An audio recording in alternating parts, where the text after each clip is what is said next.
పరిపాలించేవాడు.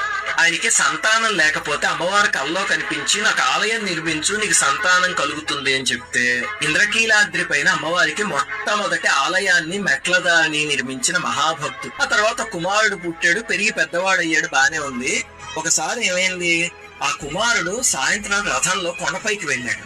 వెళ్ళి చీకటి పడితే ఎవరు కొండ మీద ఉండేవారు కాదు, ఎందుకంటే అమ్మవారు రౌద్ర రూపం ధరిస్తారు.